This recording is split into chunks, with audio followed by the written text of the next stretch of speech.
Hey guys, I'm Tyler. Welcome back to my YouTube channel. Today we're talking about R50 struts. So this is probably my most asked question right now. So for those of you unfamiliar with a strut, what you're looking at is it's what holds your front springs. So it mounts to the knuckle. It's got a body, lower perch for the spring, and then a body that shoots out. And then your coil spring is wrapped around that, and then a top mount that mounts to the body in your wheel well. So that's kind of just a rough sketch of what it looks like.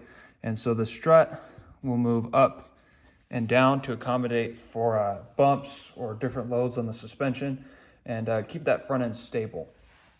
So when you're lifting the vehicle, you're going to put in a stiffer, taller spring that pushes this down, which moves the knuckle down, which moves the wheel tire down, and then you're lifted. So however much the spring pushes the strut perch down, that correlates to about how much lift you're gonna get.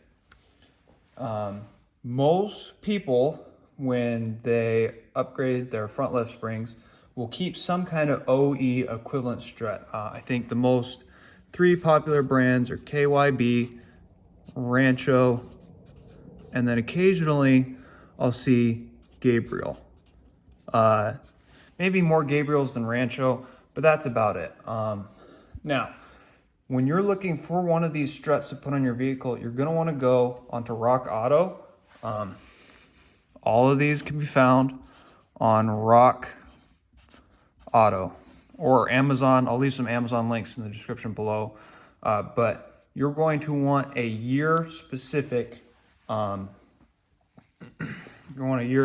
strut because these struts change from year to year on these OEM equivalent struts. But these OEM equivalent struts, these will all accommodate stock springs, and they'll all accommodate lift springs, as well as spacers. Any strut spacer, lift spring, or stock spring will work with these struts. However, the stiffer the spring you put in these stock struts, the more likely you are to experience top out. Top out is when you put a spring in here that's really stiff, and then you hit a bump or something super hard, so the strut experiences extreme compression, like a bump. This moves way up, and then there's so much force built up from hitting that bump that this strut perch goes all the way to its maximum travel, maybe from here to over here, and it tops out. It makes this really loud bang because the strut has a lot of force built up on it, and it all just expands and hits its maximum travel. So that leads us into our next subject, which is strut travel. You're putting a stiffer spring in a strut with the same travel. That's what leads to top out. The stiffer the spring, the more likely you are to top out. The AC springs have it the worst. I don't experience it that bad, but I know other people who, they get a fair amount of top out, which is a bummer. So that's something to consider. But one thing is the OME, Old Man Emu strut. This is the N1 46S and one 45S because there's one for each side. And this is the strut that they make for all 96 to 2004 Pathfinders. This one isn't as year specific, but this strut has plus 0.75 inches of extended length. And it also has, quick maths here, it has about the same amount of plus 0.00 compressed length.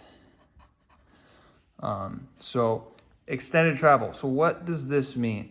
It means that any lift spring that you put in the strut, OME or otherwise, it's gonna take more built up force for it to top out as harsh as it would on a stock strut, which is cool, honestly. Like, that's really cool that they offer an extended strut.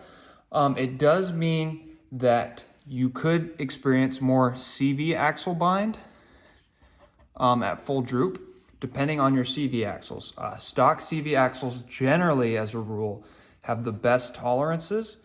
There are some aftermarket and remanufactured axles that are as good as stock. You just need to be careful. The bottom rule or the bottom line with that is, as soon as you've lifted your vehicle, put your strut spring spacers on it that you want it, turn the CV by hand with the front end in the air. If it's binding, that means you could experience binding on a trail. You know, crank the wheel all the way to the right or the left too and see how that works. But if you can turn your CV axles by hand at full droop just in the driveway, then you'll probably be fine on the trail under similar conditions. Although it's not the same as applying a lot of torque through the diff into the axles, but it's close. But yeah, so that's struts. So that's what they do. They just hold the springs and move up and down on the perch, and they cause your wheels and tires to move up or down with bumps and keep everything stable. Any stock strut will work. Go on a Rock Auto, or links below. I'll do them by year, by brand, and you guys can click on those if that's easier for you. They'll accept stock or lift springs, but if you want, now these are expensive. These are far more expensive than any of these options, but if you want a little bit of extra travel and you want these ride really nice. These ride great. These are high quality struts. You get what you pay for with your money. The people I know who run these absolutely love them.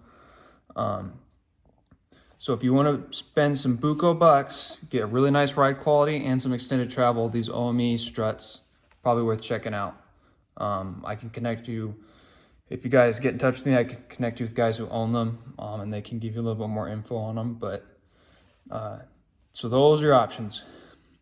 Cheap stock ones, that's what I have. I have a KYB set that I've had for the last 2 years. A little top out with AC springs, but not really. Obviously, if you go with the OME springs or spring spacers even, you'll have almost no top out, if at all. And then if you do any of those springs with these struts, you'll be less likely to top out as well. Yeah, guys, thanks for watching. See you on the next video. Thanks, guys.